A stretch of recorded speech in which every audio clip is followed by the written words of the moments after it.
And we can get started now. So what I wanted to do first of all is like, I think people should know kind of your background because you're not a newcomer to this space. You're from Vuforia, Qualcomm. Can you just kind of talk about like what your background, what you bring from your background with regard to the AR and VR space, like based on your previous experience, like, just so people Sure. know, like kind of like, how robust your experience is in this space.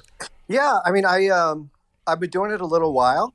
I've been in this AR VR space about 13 years, and it really started at Qualcomm, where I started the Vuforia group, from an early R&D project, so just a few folks in Qualcomm research, and we grew that both organically and through a series of acquisitions to be a pretty widespread and widely used developer platform.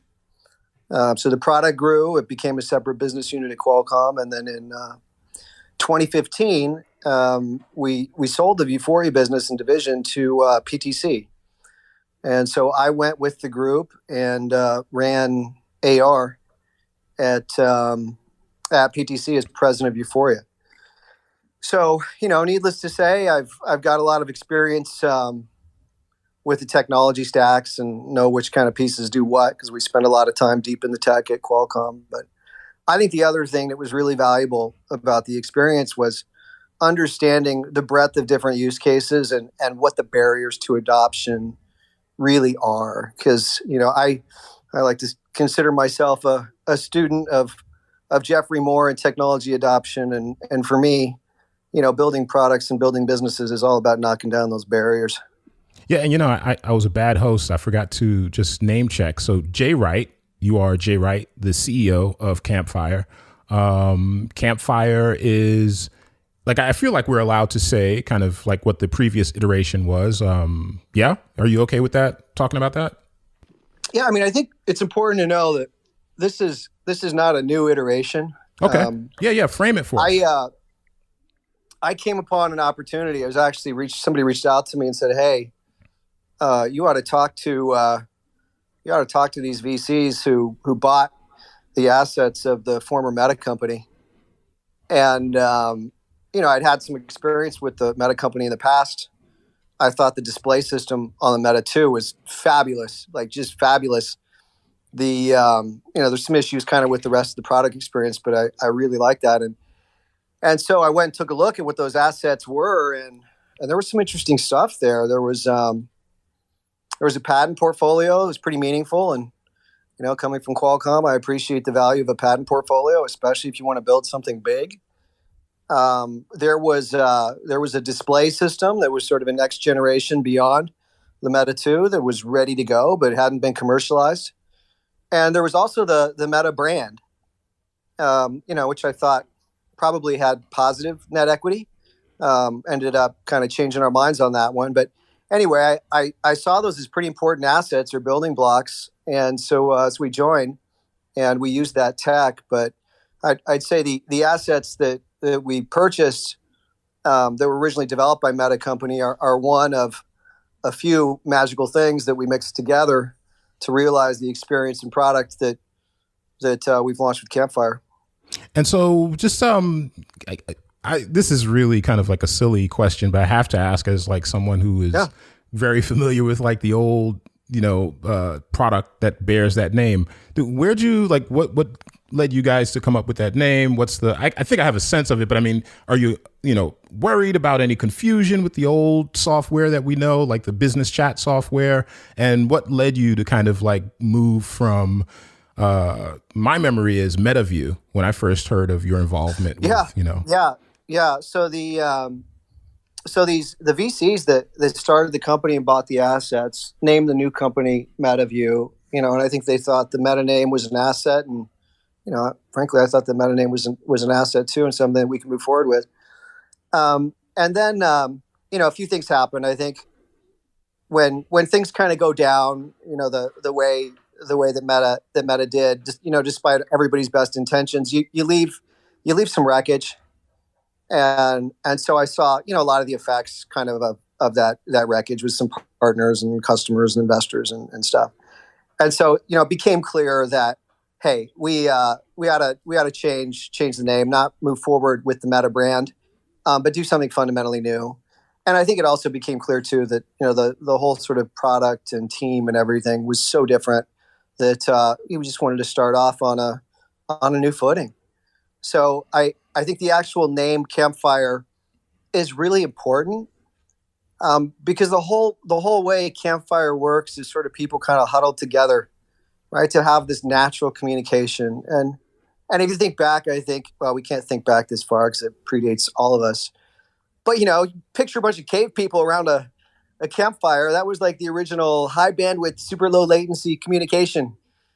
And I think, that model today reflects itself around people's dinner tables and living rooms and certainly conference rooms at work, right? You go to a meeting room, everyone's around a table. And I think the whole Campfire sort of name kind of harkens that experience and that collaboration model. I also think the name's pretty memorable, so I like it.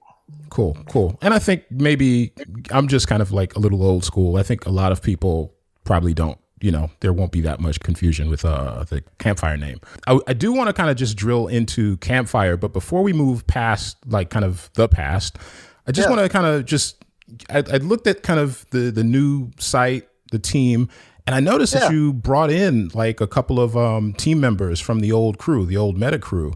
And I like that, I have to say, because I'm not sure, as a reporter, part of what we do is like we look for the story, preferably dispassionately. I mean, passionately in terms of finding the information, but preferably not with any particular bias, for any particular outcome. But I can say, like, since, this is just a casual chat, I can say, look, from my standpoint, I visited the Meta offices in Silicon Valley. I met the founder and the team, and I was really rooting for the original team. And I was like really happy with what they were doing. I was really impressed. And so kind of like when the turn happened, I wasn't very happy about it, but, we had to report on it. But seeing that you brought over like some of the old team members, that makes me feel good. I'm just wondering, like how much? Like is it just a couple of people? Like I know I see like software, hardware. It seems like there's an operations person there. Like how much of the old team is involved? And when you speak to them as CEO, as like kind of like the new leader of this effort, like what do you talk to them about? Like how we're going to do things differently? We have just one employee from the previous Meta, and his Steve Warden is his name, and Steve is he is just an amazing combination of industrial design, mechanical design, just unbelievable. I think he probably has more hardware products to his credit than a lot of agencies in Silicon Valley, like product design agencies. So he's done everything from, devices for Apple to Polycom, Cisco, amazing. And so Steve had familiarity with the piece of Meta IP that we were using, right? So he's really a key asset in moving forward. And, I'd say generally, Steve, when it came to the plan and what we're going to do with Campfire, when I came in, he had some questions and stuff because it was a very different sort of strategy than throwing out a device and an SDK. But, the more things inched forward with further prototypes and as he saw the experience evolve, his conviction and excitement around it just went crazy. And so, he's a tremendous asset to the team. And he's been huge in realizing what we've done so far. Cool. And I mean, a couple of people on your team list seem to have Meta in their LinkedIn profiles. So maybe that's a mistake, or there's I don't know, maybe there's something not kind of translating. But either way, like the second part of the question, like like when you speak to Steve and just in general, like what is it that you plan to, in general, like approach differently? Like we're not going to focus on kind of like, focusing on, what happened in terms of mistakes or what could have been done better in the past. that's not really productive. But what is it that you think you'll be able to like turn? Yeah, I mean, it's almost like saying what we're doing different than any other company, right? It's a completely different company. I think the biggest challenge with all this AR stuff and where people kind of get wrapped around the axle is just sort of focusing on a particular use case. And I can tell you, even in building Vuforia and doing things at, Qualcomm scale, man, it's so easy. It's so easy to get diverted, right? Because you've got all these people that have all these exciting ideas, and got somebody that's calling you from an auto manufacturer that wants to do something amazing. You got people from Hollywood that are showing up and want to do something amazing. And you can get this shiny object syndrome real quick, right? Right. And you get executives or investors that get all spun up about something, and man, it's just really, really hard. So when people say, "Hey, what's like the hardest thing about building any sort of product in this AR space?" And I tell them it's focus. It's sticking to a particular use case, and that's so important, right? That's so important, especially with the stuff that goes on your head, because there's so many trade-offs involved. And, if you're trying to do the general purpose thing for everybody right now, as forget about it. But as soon as you start focusing and you get these constraints, man, constraints are beautiful, beautiful, beautiful things. Yeah. When you constrain problems, you start getting really simple and elegant solutions, and ones that work better and have better performance than you ever would have expected. And that is exactly what happened with Campfire. Yeah, I would liken it to deadlines. If you don't have a deadline to finish a piece of work and it's open-ended, you'll kind of like scribble and freestyle forever. But if you have a deadline where like this is the drop dead date, you'll just turn in, you have to turn in something, and then you kind of, it really helps focus the mind. And I do find that like I'm not going to name the company, but a certain company in Florida, it seemed like that company had a bit of a problem with focus, and it's good to see that company now very much laser focused on one particular area. On that note, what is your focus? Like where are you guys going? Like what is the primary mission? Look, we're focused on collaboration for enterprise, and specifically extending existing 3D workflows. Right? So people that are working with 3D today on their flat screens, those are the folks that we're focused on enabling. So we want to give them the ability to share and collaborate what they're working on with others locally and remotely. And a lot of that has to do with people who are involved in design and engineering and building products. Because, after spending a few years running the AR division of a CAD company, you really come to appreciate how big that need is. And, as I dug deeper and started, getting close to this, and even when we're trying to solve this with Vuforia, you realize this has been a kind of a holy grail capability of sorts for a long time. So we're gonna stick in that spot of how do we take this desktop 3D and expand that and make it really shareable for people that are building products and then selling them and so on. Okay, so as an old school Apple head, like Apple devotee, I was really excited to see Frog involved, at least as a test company, for the system. Now, did they have any hand in the design of the headset or no? Of the system itself, not just the headset? Yeah, so we got Frog involved really early. There's probably half a dozen companies that I wanted to get close to early. And because we're going to focus on design, right, I wanted to come out of the gate with some of the world's best designers. So we engaged with Frog. And when we came to Frog, we had a prototype of the headset.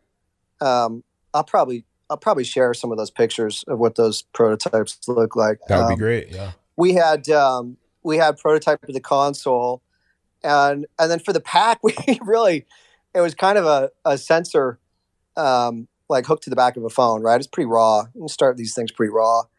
And so we said, hey, Frog, make this sensor into something that can just attach to the phone, right? And they did that sort of soup to nuts. And then they made some industrial design refinements and enhancements to both the console and the headset to make it all hang together, right? With the same kind of brand aesthetic that we wanted to be very, very approachable very sort of familiar yet futuristic and utilitarian. And I'll tell you, I am just thrilled with the work they did. Just thrilled. Yeah, I thought I sensed like aesthetically some frog DNA there. So I think so that makes sense. So Avi said something the other day on Twitter that made me I wanted to ask you about. So is this system like, you know, a soup to nuts system that you will be selling branded as Campfire to companies, or is this kind of like not quite white label turnkey solution that other companies will be able to brand for themselves and deploy as their own product? We're starting with the former. I really want to change the game for how easy it is to set this stuff up and go, right? And the goal here, and I think what we've achieved, at least from what we've seen and heard so far, is this is no harder to install and use than plugging in a monitor and downloading an app on your phone and PC, and you go. And just so like maybe you think of a Peloton or an early drop cam, you're signing up and you buy and use the hardware and the service that goes with it, and it's turnkey and it just works. Now, this might be difficult to describe on your end via audio, but can you explain the VR component? Because from the demo video, I was able to kind of suss out, okay, what's going on with the AR, but what exactly is happening on the VR side? You guys use the VR term in your package, so I'm just curious, like what's happening there? Yeah, well, you might, as far as visuals go, if you go to the Campfire website, campfire3d.com, and you scroll down, you'll see kind of an animation. It shows the Campfire experience. And you can switch the little selector on there between AR and VR. And so both those AR and VR views are possible with the Campfire headset. They're done with the Campfire headset. So what you have is you wear the Campfire headset, you have a visor on there that's transparent, and that pops off magnetically, and you replace it with another that's opaque. Okay. And you've just gone from, I think, the highest fidelity AR that you can put on your head to the most comfortable VR. Like nothing actually touches your face. There's a trade-off with what we're doing with VR, which is it's not fully immersive. But look, this is not about training use cases where we need pilots to feel like, the plane's going down. These are people that are visualizing products, and this approach actually works extremely, extremely well. I think the other thing that's probably worth mentioning is, our customer doesn't really care about AR or VR as technologies or terms. They care about the fact that they can visualize against the real world or any background of their choice. And it just so happens that, we call those things AR and VR. But you got to do both, right? You have to be able to do both for this class of app. And I think, the fact that we could do them so well on a single device, it's a pretty big deal. Okay, and so now you guys are focusing on enterprise, which has, I think most of the people creating, not most, but some of the big players in AR who are working on, some of the problems involved, understand how difficult it is to deploy kind of like a consumer lightweight pair of smart glasses that, are fashionable, that everyone will wear, and that really deliver like a full experience. So I'm finding that a lot of these companies are like, leaning into the more kind of robust enterprise, kind of like large headset. And I'm just wondering, so you have a lot of, competition. So I'm just wondering, like, what is it that well, first of all, how much is it? How much is the system? And what is, what are you guys bringing to the table that you feel you're kind of outdoing the competition on? So let's just talk about the difference in what's going on in enterprise, right? Because I think a large percentage of what's happening in enterprise is happening with Vuforia, at least from a developer perspective. And so I have pretty good visibility on that, or at least I did till pretty recently. So what's happening in enterprise AR is largely about the frontline worker. In some way, most of these applications are how do we help this guy moving around a factory floor, moving around some kind of industrial environment? How do we help him perform some kind of task? And sometimes that's what we call like these remote expert or these remote assist solutions, where you got somebody looking through their camera and walking them through it. Sometimes it's just as simple as putting PDFs in the corner of their eye to follow instructions, but generally that's what it's about. And it turns out that deploying solutions to these frontline workers, these are people that haven't necessarily been automated before or had a device before. And it's a pretty heavy lift to get these things going, right? You got to spend pretty significant money to just create the content, set up the systems to make these work. You got to train the folks. Then you've got all these concerns about sort of privacy and safety, and it's a lot, right? And then by the time IT gets involved, it's like, wow, this pilot was great, but this deployment isn't necessarily a no-brainer. So we're not about the frontline worker, right? This is not a frontline worker. This is the knowledge worker. This is somebody that is largely in their office, whether it's at the work facility or at home or in a conference room or meeting room. They're not walking down the streets. They're not even really mobile. And this use case for the office worker has been talked about for a long time. I mean, you'll see it in marketing materials for AR folks. I mean, everyone's been showing it, but you can't actually realize it in current devices. I don't know if you've tried with existing devices to try and set up or make any of these multi-user things work, but in my experience, they all fall down in three major areas. One of them is just the overall visual experience, right? If I can't get a big enough AR field of view, it's kind of a non-starter. And this use case has really been a non-starter, at least for visualization for knowledge workers. And I think the second big challenge has been, like, God, setting this stuff up and learning how to use it. Like, there's a bunch of friction here. And again, I don't know how many systems you've tried to set up, but as soon as you start mixing together AR and VR and a lot of people in the same room and then other locations, man, like, you're sticking things to the walls, you're scanning the rooms and trying to share them. And it's really tough. And then you also have this notion of, I gotta show people how to learn like new controllers, or I gotta teach them what I jokingly refer to as AR sign language, gestures. And it's not a no-brainer, right? I mean, for this kind of stuff to take off, I need to have an executive walk in the room and go, yeah, Joe, put this on, check it out. And I can't be like, go and get a prescription for their glasses or say, okay, here's how you use it, all these controllers and so on. And then finally, like, the other big challenge has been, once you get all this stuff stitched together and you're looking at it, you get in there and you kind of wave at each other's avatars and you go, yeah, this is cool. But then it's kind of like, now what? Like, right. We're on this island and all of our data is still on the mainland. Everybody else is still on Zoom and Teams in the mainland, our 2D screens in the mainland. And so the workflow integration has really been a challenge. So, in my mind, we've had some technology, we have some products out there that we could stitch together and try to make this work. But visual experience hasn't been there. That's been a showstopper all by itself. I think ease of use hasn't been there. That's been a showstopper all by itself. And this workflow integration hasn't been there and has been a showstopper. And so I think you experience all three of those things with almost everything on the market today. And we said, hey, we're going to take a step back and we're going to get rid of all these barriers in one fell swoop with a new set of devices and applications. And that's what we did with Campfire. Yeah, I have some more questions about the system itself, but just lightning round real quick. Field of view, 92 degrees diagonal? Correct. Tethered, untethered? It seems tethered. Tethered with a cable. Okay, and what is that cable leading to exactly? A PC with a discrete GPU. We have not named a min spec. We will. Okay. But you're going to want some processing power, right? This is about industrial strength workflows and industrial strength data. So we want to plug into a GPU that's running off AC power, not batteries. Gotcha. Okay, well that answers the other question I had. So talk to me a bit about this, like the 3-part system.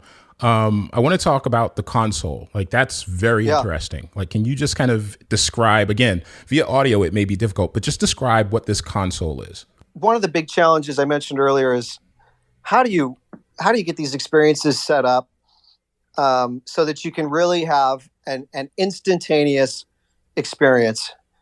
And we want to have something that's as instantaneously and reliable as the monitor on your desk, right? Like, when I turn on the monitor on my desk, it works whether I'm looking at it alone.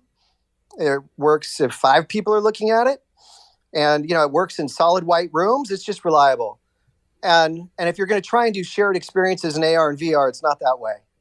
And so the way we've made this an intuitive and instant on experience like a monitor is to actually come up with a device that acts like one. And so the console gives you this intuitive device that represents a monitor, and it always tells you kind of where to look. And you've probably done these VR collaboration experiences before, but I like to joke, sometimes you put on that headset and it's like, okay, where am I? Okay, where are you? Right. What are we looking at? And like that all goes away with the console, right? You know exactly where to look. You know where the experience is going to start, and you know where to expect people around it. And that just makes it so intuitive. Now, the other thing that it does is it houses a new type of tracking system. And that tracking system happens to work in a really wide range of environments, right? As someone that spent more than a decade building tracking tech, I can tell you that, just using computer vision approaches is awesome, and it's awesome tech, and we can do shared experiences, and we can create anchors and cloud anchors, and we can share them. And that's all wonderful. It's all wonderful till we all get in a white room with a white table, and other office environments that are pretty common. So we found that the console, not only did we make it ridiculously intuitive for where to look with this notion of it being like a 3D monitor, but we found it really, really powerful to deliver that just instant on for multi-user experiences in multiple locations.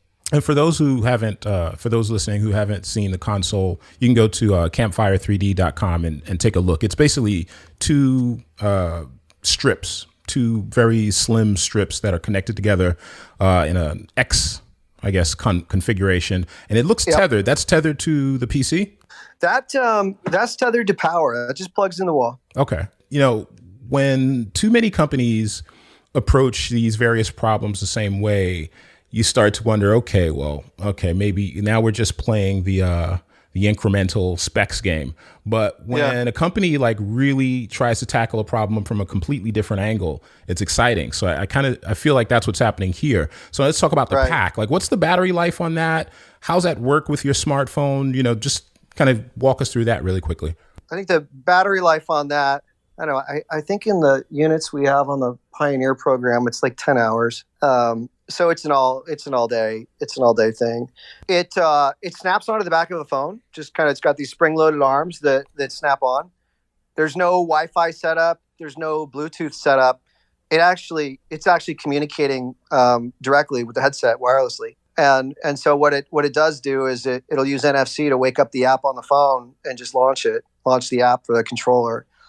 So it's totally seamless. It's almost like I wish we would have known about the what's the cool name of the stuff that's on the back of the iPhone I'm talking on right now with the magnet. I'm sure someone in the audience is yelling it into their phone right now. By the way, time permitting, we'll allow for a couple of questions if Jay has time. I just want to get a couple extra questions from my side. And so that spring-loaded kind of attachment, is that kind of like whatever brand agnostic it can attach to? Like, how does that work? Because there are so many different kinds of sizes and form factors now with smartphones. Like, is there a specific phone this is designed for? Yeah, and this is where you want to be working with people like Frog. I think we went from like iPhone mini naked, like no case, all the way to Pro Max with the biggest case we could find, which I don't recall what it is. And that was, I'm not trying to stick there just to iPhone. I mean, the idea here is we want to support any recent phone that people have, iPhone or Android, but the folks that have the folding phones and things like that probably be a challenge, but I think those are still in relatively small numbers. Yeah. The folding phone still hasn't, they keep trying to make it a thing, but it seems to be stuck in the launch pad for some reason. Yeah. So what, is there like a software suite? Like, do you have like a primary app? Yeah, there's two apps that make this whole thing go. And the first one is really the bridge between the island and the mainland that I was talking earlier. Like, how do you get your content in here? And we call it Campfire Scenes. And I generally explain Campfire Scenes as like a combination of Google Docs and PowerPoint for 3D. So it's like Google Docs in that these documents live in the cloud. You share them with a link, and they're inherently collaborative. right? So if multiple people have the link and they open it together, they're just in the space together, boom, in there. They can open it alone, whenever they want. It's like a PowerPoint in that it's organized not as a series of two-dimensional slides, but of three-dimensional scenes. So, you say new scene, and once you've got a scene, instead of, like in PowerPoint, you might compose a slide of a bunch of text and graphics and PNGs. In Campfire scenes, you compose with 3D files you already have. So there's like more than 40 formats of CAD and 3D formats you can just, drop in and share and collaborate with. I want to circle back to the price question. I don't think you answered that. Yeah. No, I didn't. We haven't announced it. What are we looking at? Are we looking at the price of a laptop realm? Are we looking at the price of like a 3D system, like what is the, at least the ballpark? We want Campfire to be available and compelling for organizations of all sizes. And we want a value proposition that is a no-brainer when comparing to how you would solve this in other ways. So if you're going to look at, HoloLens and a high-end VR headset, and then you're going to buy software on top of that, and then training or maybe software development, we're going to have one single price. Well, probably, multiple prices and plans, but one single one-stop shopping that you can go to, get everything together, and know that when users pull that thing out of the box, they can plug it in, it'll work, and just go. So that's about as far as I'm prepared to go on pricing today, but and we'll reveal that as we get closer. Yeah, that's fine. And do you have like a general window, like Q3, Q4, for when you're gonna kind of announce like more of the details on that, and when you'll actually like open this up for like purchase? We want to ship. We're targeting to ship commercially in the fall. Gotcha. I think we're running this Pioneer program, essentially this early access program now, and so to some extent, the date's going to depend on feedback that we get, but we're pretty comfortable about that. We actually started the Pioneer program in January with a small number of folks, so we got to the point where we've got the big kinks out and it was ready to go broader, and that's why we announced it on Tuesday, and folks that want to jump in can actually apply for that program on the Campfire website now. Awesome. And a bit of a philosophical question. So, we all went through the pandemic this past year, moving into 2021. We all, not all, many of us thought we knew what would happen, what workflows would work, which wouldn't. And we kind of got forced by reality to just kind of figure out, how to deal with all this with the tools at our hands. And when I'm looking at Campfire, and I feel like, and this is I'm moving to a question. I feel like it seems like what you guys are doing was somewhat informed by watching the events of the last, 16 months, 13, 14, 15 months, with regard to keep it simple, stupid, just really paring down the use case scenario and really nailing down and focusing on, what it is you guys are trying to accomplish and how you would make something easy for someone who is, collaborating remotely. Do I have that right? Did this last year inform, kind of some of your decisions? And beyond that, what do you think of these other companies in the AR space, and to a lesser degree VR, but primarily AR, where it seems like they're trying to do everything? It seems like they're trying to pack as much as they can into their devices and into their software platforms, to the point where it's like, it's so expensive and it's so, there's so many bells and whistles that, like we said before, it's almost, you struggle to figure out, okay, well, I can do everything, but where do I start? There's no kind of like start point. It's so unfocused because you have so many options, which is, by the way, sorry, I do want you to answer, but this is why I love Frog, because Frog worked with Apple, and Apple's philosophy historically seems to be this notion of limiting, like kind of like we can do a bunch of things, but we're going to purposely limit you to focus your use and to focus, the general, the various scenarios. So a lot of questions there. So first one, COVID. What impact did it have?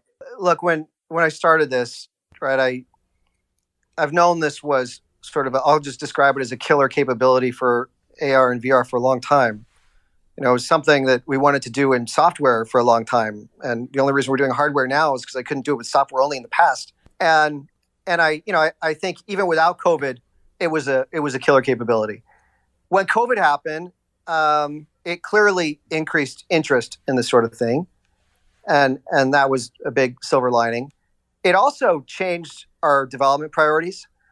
Actually, the first prototypes that we were showing around were mostly focused on the conference room use case. We have a lot of people in there together. And there were some other different technology requirements that we had for that use case that, I think it was it March 18th? I don't know, whenever we had to abandon ship in the Bay Area. I think it was 2 weeks later, maybe just under 2 weeks.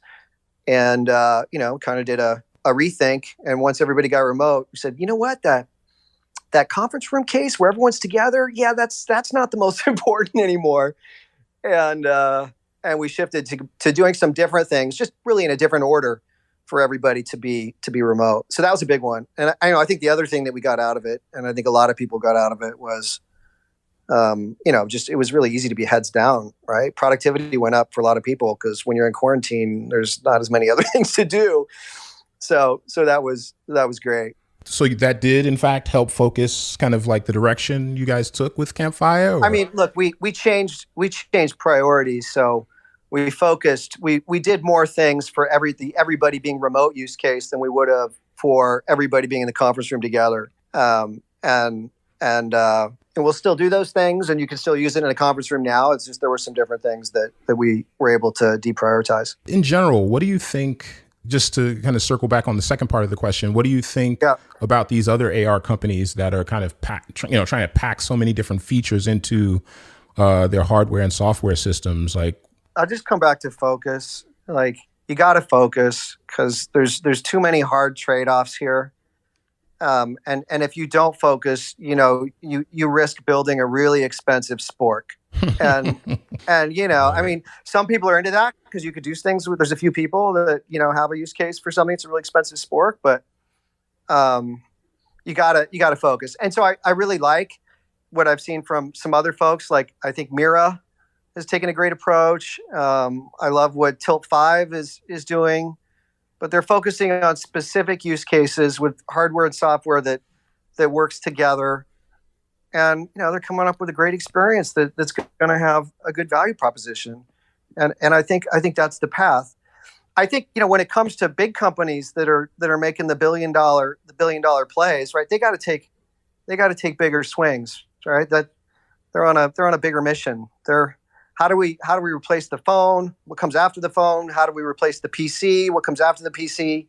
And so, they'll probably keep doing some general purpose stuff, and that's great. It turns out all those efforts are kicking out really great core technologies that we're making tremendous use of. For example, AR kit that we have in our iPad viewer, which is fabulous. Love iPad and what's happening there. And even stuff like, Microsoft Mesh that comes out. There's really exciting stuff there that, we can't wait to get under the hood in Campfire. Like, just give me kind of like just aside from Campfire, give me kind of like your forecast of the space in general, just the AR. Like, do you guys have a cloud solution? Do you think that's important to the space? Yeah, I mean, all of Campfire is based in the cloud. Look, I'm really bullish on the space overall, right? I've been in it for 13 years. I built, I think, arguably one of the more successful things in the space with Vuforia, and I've seen a lot of things that have kind of hit and missed, and I'm still at it, and not only am I still at it, but we came and decided to tackle hardware at a time when, it's pretty hard to get excited about doing hardware, and difficult to convince people that's a good idea. Right. So I'm a big believer. I mean, I think as I mentioned before, I think the path forward to viable products in the near term is all about focus. And if you really focus on the use case and you welcome and embrace those constraints and you solve for it, look, we've got some amazing building blocks out there available to us now. Amazing. And Campfire is yet one recipe I think they can be mixed up, and I'm confident there's many more. So I'm optimistic that there's going to be other successes that happen, and of course I'm super excited about the day that we've got consumer telepresence with something that looks like Ray-Bans. But until then, we're going to do what we're doing with Campfire. Cool. Okay, so I brought up one. We have Scoble, Robert Scoble, the Scobleizer. You have a question or a comment? Yeah, I just wanted to know what Jay thinks is what's gonna be the breakdown of enterprise. You got HoloLens, you got Magic Leap, you got you guys, Campfire.